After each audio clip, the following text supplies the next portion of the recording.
Chers amis, bonjour, je nouvelle de se retrouver. Nous sommes ensemble une nouvelle fois dans notre émission sur Facebook et nous allons parler aujourd'hui de la succession apostolique. Alors je voulais avec vous hier, comme vous l'avez vu, parler de la succession apostolique, mais on a tellement insisté sur les faux apôtres, les faux prophètes que quelque part nous devons comprendre que la succession apostolique va être la raison pour laquelle toutes les nouvelles doctrines qui ne reviennent pas aux apôtres sont des doctrines qui sont fausses. Alors, c'est vrai qu'il y a tellement de versets dans les Saintes Écritures, on a vu ça hier, qui nous mettent en garde pour essayer de nous permettre de réfléchir. Il faut qu'on puisse être capable de discerner les esprits et de ne pas mettre sa confiance en n'importe qui, n'importe où. Je vous rappelle que c'est quand même une aberration que de voir aujourd'hui le nombre de personnes qui, au nom de l'Esprit Saint, vous disent n'importe quoi. C'est assez affolant. L'Esprit Saint m'a éclairé, l'Esprit Saint m'a dit de fonder une église, l'Esprit Saint m'a dit qu'il faut que tu te maries avec telle personne, l'Esprit Saint, l'Esprit Saint, l'Esprit Saint, l'Esprit Saint. Et tous ces prophètes qui sont des prophètes qui sont souvent bizarres, il faut avoir un esprit de discernement et ne pas accepter tout de suite toute prophétie qu'un soi-disant homme de Dieu dirait sur moi. On a pris l'exemple, tu as un serpent dans le ventre, de ce pasteur qui avait dit ça à une femme un jour, et elle a cru elle aussi bêtement que ce pasteur avait raison quand il disait qu'elle avait un serpent dans le ventre, et elle croyait à n'importe quoi. Alors, on avait vu hier une référence que je voudrais qu'on puisse vraiment bien retenir, c'est Matthieu chapitre 7, versets 21, 22 et 23. Et Matthieu 7, alors discours sur la montagne, c'est la fin du discours sur la montagne, Matthieu 7, verset 21, ce n'est pas celui qui dit Seigneur, Seigneur qui entrera dans le royaume des cieux, mais celui qui fait la volonté de mon Père. Verset 22, beaucoup me diront, nous avons prophétisé en ton nom, nous avons fait des miracles en ton nom, nous avons chassé les démons en ton nom. Il dira au verset 23, allez-vous-en, je ne vous connais pas, vous qui commettez l'iniquité. Donc on voit, vous voyez que c'est pas toute personne qui dit Seigneur, Seigneur, c'est pas tout ce que vous appelez hommes de Dieu qui sont hommes de Dieu. Et c'est pour ça qu'au bout d'un moment, il faut qu'on réfléchisse pour savoir qui est aujourd'hui pour nous homme de Dieu sur terre. Le Christ a donné sa parole à ses apôtres, c'est Luc 10, 16. Celui qui vous écoute m'écoute. Et c'est en écoutant les apôtres de Jésus que j'écoute Jésus. Mais maintenant, qui sont les vrais apôtres de Jésus-Christ sur la terre aujourd'hui? C'est la question qu'il faut se poser. Parce qu'on a vu hier, avec toutes les références, qu'il y a plein de faux apôtres. Il y a même des gens aujourd'hui qui s'appellent apôtres tel, et qui sont des faux apôtres. Il faut quand même qu'on mette les choses au clair. Alors, on avait vu donc hier Matthieu 7, 21, 22, 23, je ne reviens pas dessus.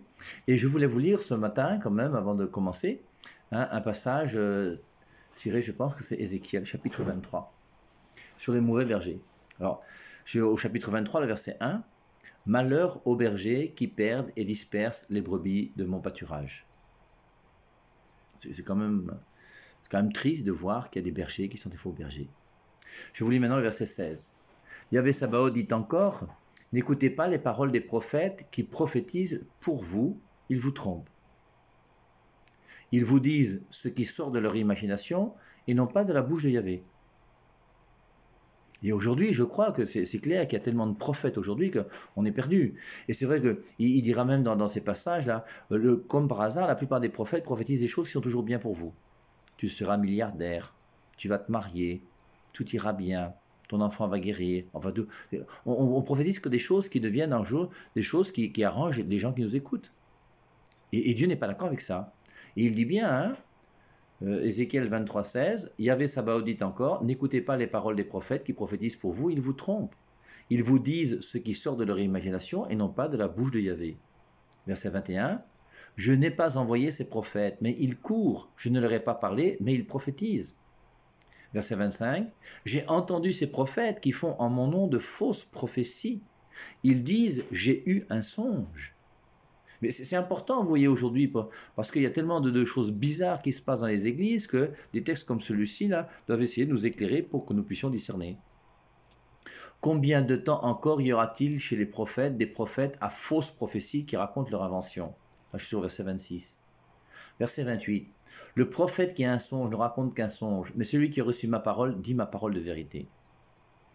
Verset 32. Je m'en prends aux prophètes à songe creux, qui les racontent et qui égarent mon peuple avec leurs mensonges et leurs sottises. Je ne les ai pas envoyés, je ne leur ai rien demandé, ils n'aident en rien ce peuple. C'est pour ça donc que c'est important de pouvoir réfléchir et d'essayer de voir un petit peu s'il y a une vérité quelque part où elle se trouve. Alors, on a vu, nous, que la vérité pour nous, forcément, c'est la parole de Dieu. La parole de Dieu, c'est Jésus-Christ qui parle. Et quand Jésus-Christ parle, il nous donne sa parole. Et sa parole, il l'a pas mise dans un livre, il l'a pas mise dans une cassette, il n'a pas fait un film. Et Jésus-Christ, ce qu'il a fait, il a confié sa parole aux gens avec qui il marchait, qui sont les 12 apôtres. Hein, le passage de Luc 6, très joli, où on montre, d'ailleurs c'est là où naît le mot apôtre. En ce temps-là, Jésus se rendit à la montagne pour prier, il passa toute la nuit dans la prière à Dieu. C'est dans Luc chapitre 6, je suis au verset 13 maintenant. Quand le jour parut, il appela ses disciples et en choisit 12 auxquels il donna le nom d'apôtres. Parmi ses disciples, il en choisit 12 auxquels il donna le nom d'apôtres. Et donc c'est Pierre, André, Jacques et Jean, tout ça. Donc, il va choisir, il va les former. Il va les former, après avoir formé, Luc 10, 16, référence très importante, il dira, hein, celui qui vous écoute m'écoute, celui qui vous rejette me rejette. Jésus-Christ a voulu que nous ayons sa parole, son enseignement, sa connaissance, la parole de Dieu, en écoutant ses apôtres. Pas premièrement en lisant la Bible, encore moins la Biblette, et pas en la comprenant comme je peux. Et c'est pour ça que Jésus-Christ a institué une église. Il a voulu une église avec 12 apôtres, et ces 12 apôtres, il les a formés pendant 3 ans, et il les a envoyés en mission, pour qu'ils donnent la parole. Et ils ont donné la parole par oral, ils n'avaient aucun écrit. Jésus-Christ n'a pas dit aux apôtres, en partant, prenez votre petit livre. Il n'y a pas de petit livre. Ils sont partis annoncer ce que Jésus-Christ disait. Et plus tard, ils vont commencer à écrire. Le premier écrit du Nouveau Testament, il semble que c'est la première épître aux Thessaloniciens qui aurait été écrite dans les années 52, 53, 54. Donc Jésus-Christ meurt en 30, 20 ans plus tard, 23 ans plus tard, on a le premier écrit, un Thessalonicien. Et ensuite, il y aura les évangiles, ensuite, il y aura l'Apocalypse, tout ce que vous voulez. Et donc, l'important pour nous, c'est de revenir à cette parole de Dieu. Et pour revenir à cette parole de Dieu, qu'est-ce qu'il faut faire? Mais il faut revenir aux apôtres. Revenir aux apôtres, c'est revenir à l'Église, 1 Timothée 3,15, l'Église des colonnes et appui de la vérité. Alors, avec vous, aujourd'hui, on va lire un passage, qu'on va essayer d'étudier un petit peu, de Romains chapitre 10, à partir du verset 13. Et dans Romains chapitre 10, verset 13, il est dit... Quiconque invoquera le nom du Seigneur sera sauvé. Romains 10, 13. Car quiconque invoquera le nom du Seigneur sera sauvé. Verset 14. Comment donc invoqueront-ils celui en qui ils n'ont pas cru? Donc s'il faut invoquer le nom du Seigneur pour être sauvé, il faut d'abord croire en lui. Comment vont-ils invoquer le nom de Jésus s'ils n'ont pas cru en lui? Saint Paul continue. Comment croiront-ils en celui dont ils n'ont pas entendu parler? Comment vas-tu croire en Jésus si tu n'as pas entendu parler de lui? Et comment entendra-t-il parler de lui sans prédicateur? Et pour entendre parler de Jésus, il faut qu'il y ait des prédicateurs. Et c'est pour ça que Jésus-Christ a envoyé les apôtres, Luc 17, celui qui vous écoute m'écoute, afin que, en parlant de Jésus-Christ, ils puissent croire en Jésus-Christ, et en croyant en Jésus-Christ, invoquer son nom pour être sauvés. Je crois que c'est très clair, ce texte-là. C'est très simple.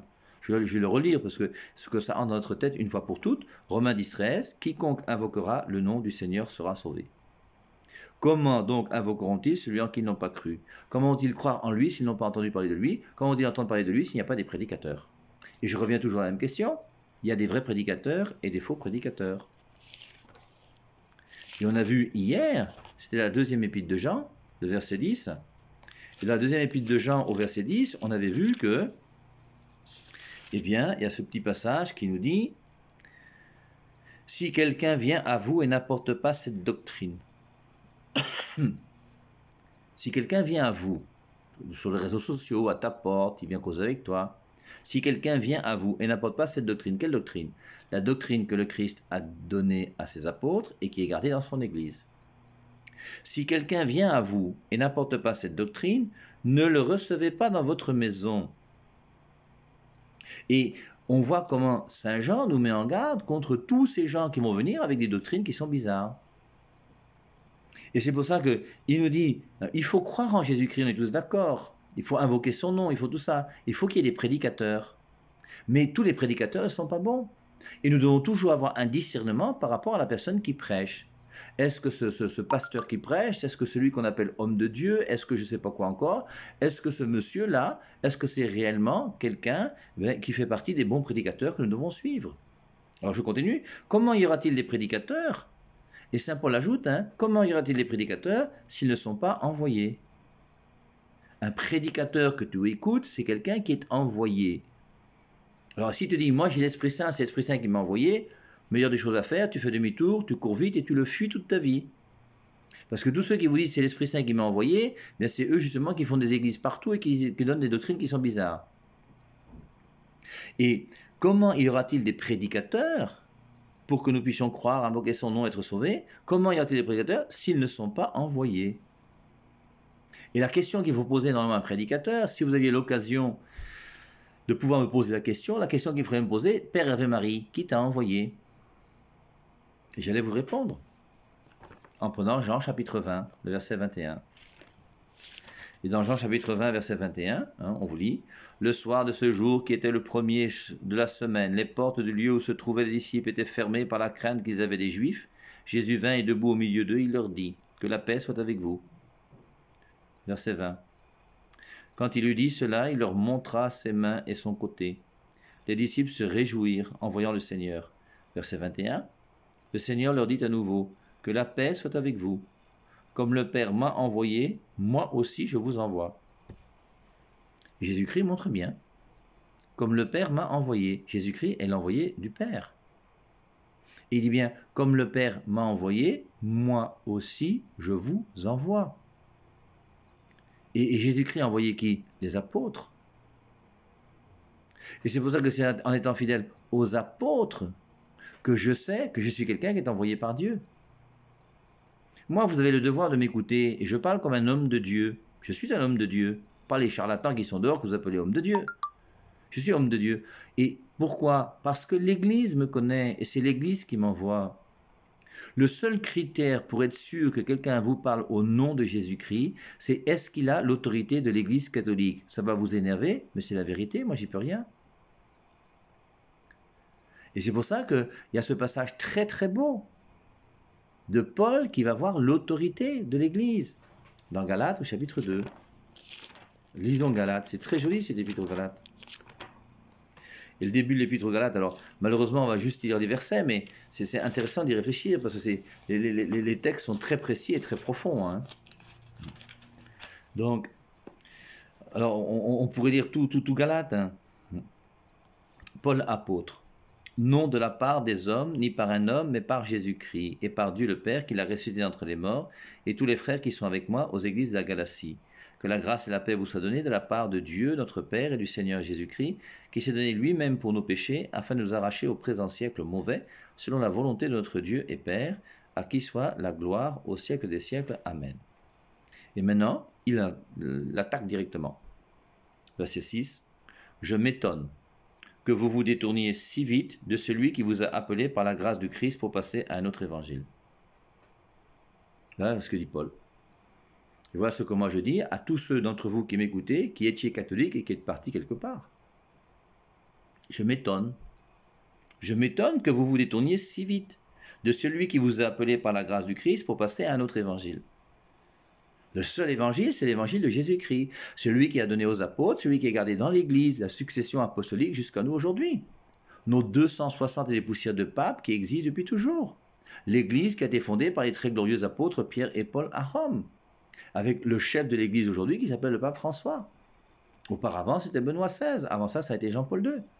Et après François, parce qu'il est déjà vieux, il va bientôt mourir aussi, partir ou démissionner, je sais pas, et bien il y aura un autre. Ce sera François II ou Jean-Paul IV ou Benoît XVII ou XVIII, je ne sais rien, aucune idée. Et la vie va continuer. Et saint Paul nous dit là, je m'étonne que vous vous détourniez si vite de celui qui vous a appelé par la grâce du Christ pour passer à un autre évangile. Il y a un seul évangile qui est l'évangile de Jésus-Christ qui a été donné aux hommes il y a 2000 ans sur la terre. Maintenant, il y a plein d'autres évangiles qui sont nouveaux, qui sont donnés par des hommes, dits des hommes de Dieu, qui interprètent la Bible comme ils peuvent, ou comme ils veulent, ou à leur niveau, et qui commencent à enseigner des doctrines qui ne sont pas celles que Jésus-Christ a enseignées. Alors, continuons avec saint Paul. Non pas qu'il y en ait un autre, mais il y a des gens qui vous troublent et veulent pervertir l'évangile du Christ. Il y a des gens qui veulent pervertir l'évangile du Christ, et il y a des gens qui veulent vous troubler. Continue. Mais si nous-mêmes ou si un ange du ciel vous annonçait un évangile différent de celui que nous vous avons annoncé, qu'il soit anathème. C'est très joli quand même ce passage. Mais il faut revenir sur l'épître aux Galates. Essayer d'entrer dans cette épître aux Galates. Mais si nous-mêmes, ou si un ange du ciel, vous annonçait un évangile différent de celui que nous vous annonçons, qu'il soit anathème. Galates chapitre 1, verset 8. Réfléchissez sur ce verset, c'est très intéressant. Qui dit ça? Paul. Paul a d'abord enseigné quoi? La religion juive. Et quand il enseignait la religion juive, il pensait enseigner la vérité. Ensuite, il a été converti sur la route de Damas. Maintenant, il commence à annoncer une autre doctrine qui est l'évangile de Jésus-Christ.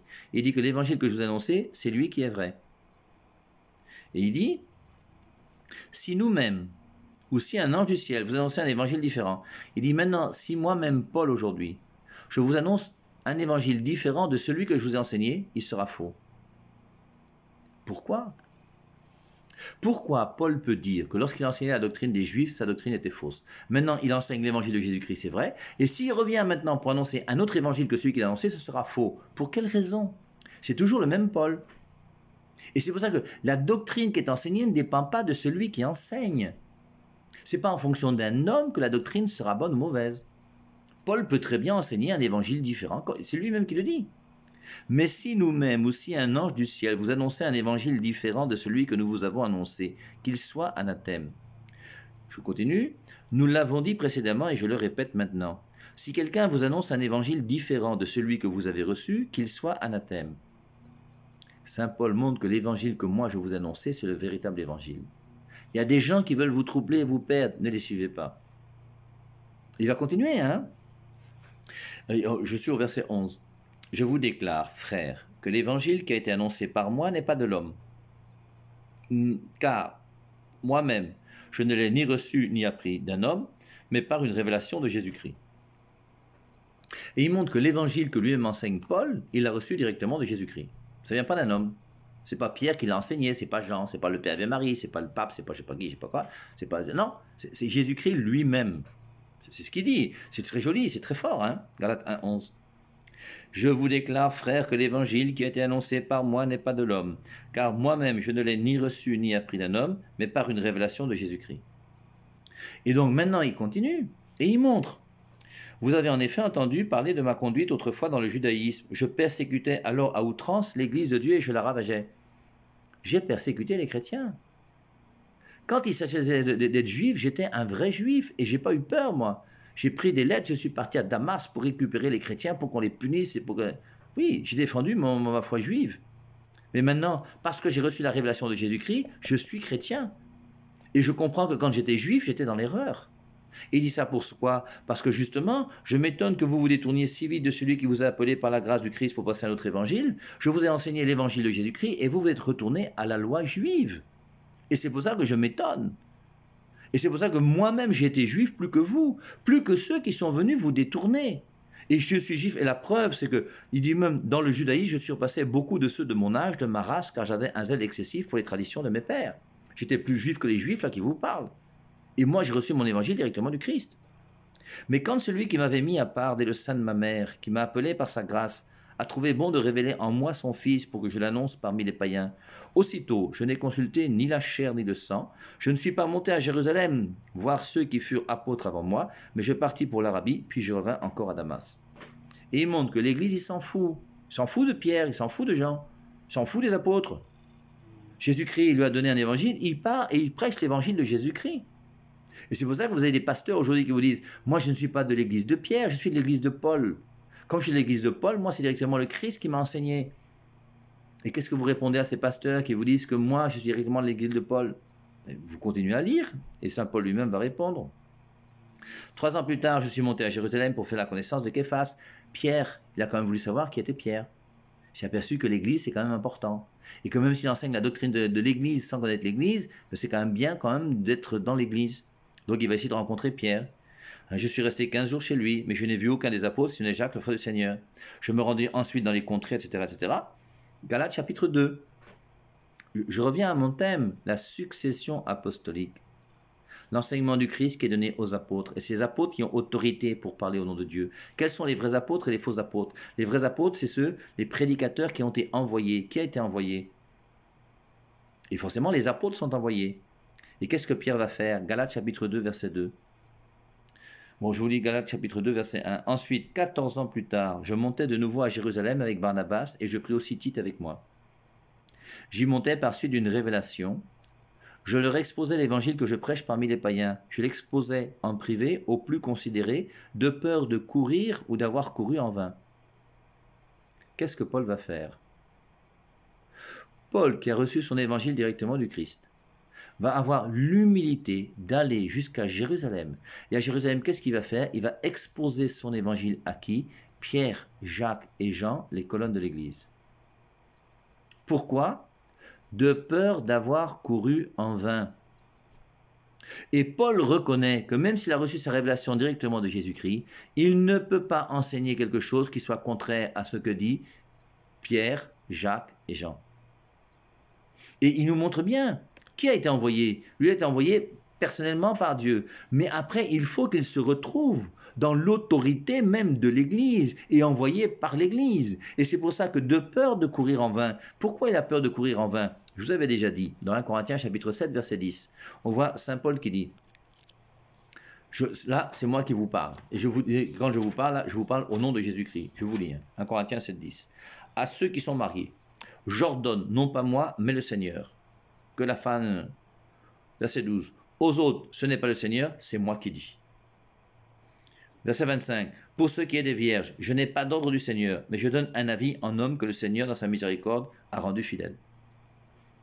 Il y a des moments où quand il parle au nom de Jésus-Christ d'une manière claire et nette. Il y a des moments où c'est lui-même et il ne sait pas si ce qu'il dit est réellement ce que Jésus-Christ veut. Et pour ça, de peur d'avoir couru en vain, qu'est-ce qu'il fait? Il va voir les autorités de l'Église, Pierre, Jacques et Jean. Et il va exposer son évangile devant Pierre, Jacques et Jean pour dire, voilà ce que moi j'enseigne, qu'est-ce que vous en pensez? Alors je suis au verset 9, Galates 2, 9. Et lorsqu'ils reconnurent la grâce qui m'avait été accordée, Jacques, Pierre et Jean, considérés comme des colonnes, nous donnèrent la main droite à Barnabas et à moi en signe de communion. Ainsi, nous irions, nous, vers les païens, et eux vers les circoncis. Nous devions seulement nous souvenir des pauvres, ce que je me suis empressé de faire. Et Paul nous montre bien que lui-même ne peut pas enseigner une doctrine qui soit contraire à ce que l'Église et les colonnes de l'Église enseignent. Et la succession apostolique fait que nous, aujourd'hui, dans l'Église catholique, nous revenons toujours à ce que l'Église a fait depuis les premiers siècles. Je vous mets au défi de voir une seule opposition entre la doctrine de l'Église aujourd'hui et ce que l'Église a enseigné depuis 2000 ans. Il n'y a pas d'erreur doctrinale dans l'Église depuis 2000 ans que l'Église existe. Et nous enseignons toujours la même chose. Je vais prendre un exemple. Il y a un truc qu'on appelle le baptême. C'est un sacrement, c'est important le baptême. Eh bien, à l'époque même des apôtres, il y a un texte qui s'appelle la Didaché. Et la Didaché, qui a été écrite en même temps que les évangiles, nous dit comment se passait le baptême. Alors, je vous le dis, c'est un texte, c'est historique, c'est écrit, moi j'y peux rien, c'est là. Quant au baptême, baptisé ainsi, après avoir proclamé tout ce qui précède, baptisé au nom du Père, du Fils et du Saint-Esprit dans de l'eau vive, de l'eau courante. Mais si tu n'as pas d'eau vive, baptise dans une autre eau. Si tu ne peux pas baptiser dans l'eau froide, que ce soit dans l'eau chaude. Si tu n'as ni l'une ni l'autre en quantité suffisante, verse 3 fois de l'eau sur la tête au nom du Père, du Fils et du Saint-Esprit. Voilà comment on baptisait dans l'Église catholique dès les premières années de l'Église. Ce qui est enseigné par des documents qui sont nés 10 ans, 20 ans après la mort de Jésus-Christ. Dans les premiers siècles de l'Église. Et après, on va nous dire que c'est avec Constantin qu'on a inventé le baptême par aspersion. C'est abracadabra. Et notre doctrine de l'Église catholique est une doctrine qui revient toujours à l'origine. Je vais vous lire maintenant un texte de Saint Irénée. Saint Irénée, c'est un monsieur qui a écrit en 170, une œuvre extraordinaire, très grosse, c'est costaud, contre les hérésies. C'est un traité contre les hérésies. Et Saint Irénée, c'est le fils spirituel de Polycarpe. Polycarpe, c'est quelqu'un qui a écouté l'évangile de Jean. Il a écouté Jean prêcher. Donc, les apôtres sont à peine morts, on a la succession des apôtres et on est juste après. Donc, Irénée, lui, n'a pas connu les apôtres, mais il a la première génération de chrétiens qui n'ont pas connu les apôtres. Mais Polycarpe, son père spirituel, lui, a connu les apôtres. Et voilà ce qu'il dit dans son livre. Ainsi donc, la tradition des apôtres qui a été manifestée dans le monde entier, c'est en toute église qu'elle peut être perçue par tous ceux qui veulent voir la vérité. Et nous pourrions énumérer les évêques qui furent établis par les apôtres dans les églises et leurs successeurs jusqu'à nous. Alors il dit, moi, Irénée, si vous voulez, à mon époque, là, je peux vous donner la succession de tous ceux qui ont été évêques à droite et à gauche, parmi les apôtres. Nous pourrions énumérer les évêques qui furent établis par les apôtres dans les églises et leurs successeurs jusqu'à nous. Alors, car il voulait que fussent absolument parfaits et en tout point irréprochables ceux qu'il laissait pour successeurs et à qui il transmettait leur propre mission d'enseignement. Si ces hommes s'acquittaient correctement de leur charge, ce serait un grand profit, tandis que s'ils venaient à faillir, ce serait le pire malheur. Comme il serait trop long, dans un ouvrage tel que celui-ci, nous dit Irénée, d'énumérer les successions de toutes les églises, nous prendrons seulement l'une d'entre elles, l'église très grande, très ancienne et connue de tous, que les deux très glorieux apôtres Pierre et Paul fondèrent et établirent à Rome. Un texte qui a été écrit en 170 après Jésus-Christ. Vous avez des témoins de Jéhovah qui vous disent que Pierre n'est pas mort à Rome, alors qu'on a retrouvé même ses os sous la basilique Saint-Pierre. Au bout d'un moment, je vous assure, on ne comprend rien. Donc, cette église fondée par les très glorieux apôtres Pierre et Paul à Rome, en montrant que la tradition qu'elle tient des apôtres et la foi qu'elle annonce aux hommes sont parvenues jusqu'à nous par des successions d'évêques, nous confondrons tous ceux qui, de quelque manière que ce soit, ou par vaine gloire, ou par aveuglement, ou erreur doctrinale, constituent des groupements illégitimes, etc., etc. Donc, après avoir fondé et édifié l'Église, les bienheureux apôtres remirent à l'un la charge de l'épiscopat. Celui qui va succéder à Pierre, il s'appelle l'un. Si vous ne saviez pas, je vous dis. C'est saint Irénée qui le dit en 170 après Jésus-Christ. Et il nous donne la liste des 12 premiers papes. Donc le premier Pierre, ensuite, les bienheureux apôtres remirent à l'un la charge de l'épiscopat. C'est de ce l'un que Paul fait mention dans les épîtres à Timothée.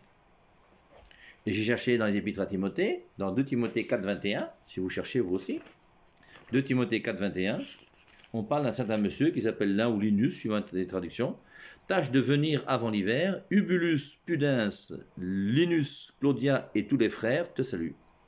Le Linus, là dont on parle, le l'un, c'est lui qui a succédé à Pierre.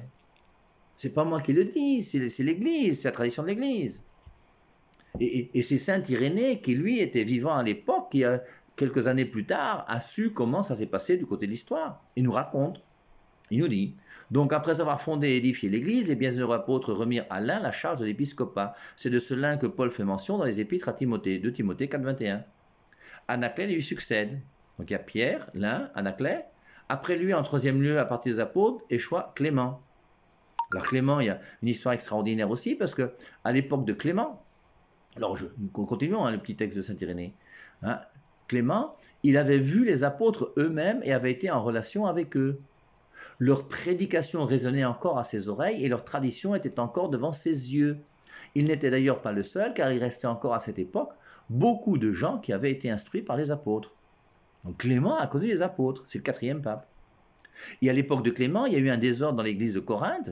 Et qu'est-ce qui va se passer? Saint Jean, qui est encore vivant, lui, ne va pas s'occuper du problème qui est à Corinthe, mais c'est le pape qui est à Rome, qui est le pape Clément, qui va s'occuper du problème qui est à Corinthe. Et on voit déjà comment, dès le 4e pape, l'autorité du pape est établie, alors que l'apôtre Saint Jean est vivant, c'est pas lui qui va trancher le problème, et on ne lui demande pas, on va demander au pape de trancher le problème. Et c'est magnifique de voir comment on reconnaît l'autorité de ce pape. Et donc on a le 4e pape, Clément. Alors il va écrire une lettre, si ça vous intéresse, vous la lirez. Je crois que c'est une lettre aux Corinthiens écrite par Clément. À ce Clément succède Évariste, à Évariste Alexandre, puis le 6e à partir des apôtres, Sixte est établi, après lui Télésphore, qui rendit glorieusement témoignage, ensuite Hygin, ensuite Pie, après lui Anicet, Soter, ayant succédé à Anicet, c'est maintenant Éleuthère, qui en 12e lieu, à partir des apôtres, tient la fonction de l'épiscopat. Et à l'époque de saint Irénée, celui qui est le pape de l'époque, c'est Éleuthère. Après Irénée est mort, Éleuthère est mort, les gens sont morts, et puis après Jean-Paul II est venu, après Jean-Paul II, eh bien Benoît XVI, après Benoît XVI, François, et la vie continue. Et nous avons une succession apostolique qui remonte à travers nos 260 et des poussières de papes, du Christ jusqu'à nous aujourd'hui. Et c'est pour ça que cette succession apostolique est très importante. N'oublions pas, Luc 22, 32, ce passage où Jésus-Christ a dit « J'ai prié pour toi, Pierre, afin que ta foi ne défaille pas, et quand tu seras revenu, raffermis tes frères. » Et depuis donc 2000 ans, nous avons, nous, notre Église qui est là, avec notre doctrine. et notre interprétation des Saintes Écritures qui sont données par l'Église, et l'Église nous dit comment bien comprendre les Saintes Écritures. Nous avons depuis 2000 ans les prêtres qui remettent les péchés, Jean 20, 23, tout ceux qui vous remettrez les péchés leur seront remis. Luc 22, 19, ceci est mon corps, faites ceci en mémoire de moi, avec le sacrement de l'ordre, qui fait que le prêtre peut transformer le pain dans le corps du Christ, et donner l'Eucharistie au monde entier. Et nous avons donc cette interprétation exacte de la parole de Dieu. Et en plus, nous avons même des choses qui sont gardées dans l'Église qui ne sont pas bibliques. Il y a des choses que nous croyons et qui ne sont pas bibliques. Parce que la parole de Dieu est plus que la Bible. Alors, la succession apostolique, oui, c'est important. Parce que vous verrez, Martin Luther, lui, en 1522, qu'est-ce qu'il va faire? Bien, il y a l'Église qui naît avec tous les liens, et puis d'un côté, paf, les protestants qui vont commencer à jaillir. Et Martin Luther va quitter l'Église, on va le chasser, parce qu'il enseigne une doctrine qui est fausse.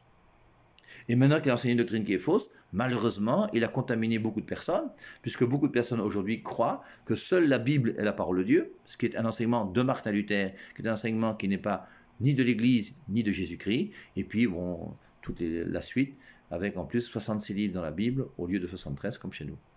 Donc, c'est bon de savoir ce que c'est que la succession apostolique, et puis d'être capable, grâce à la succession apostolique, de comprendre qu'il n'y a rien de plus intelligent que de pouvoir appartenir à cette Église, qui est l'Église que le Christ a voulu. Sur ces bonnes paroles, je vous souhaite une bonne journée à tous, bon confinement, et on espère que les avions vont commencer à voler, parce que je voudrais déjà partir au Camer. Bye bye à tous et à bientôt.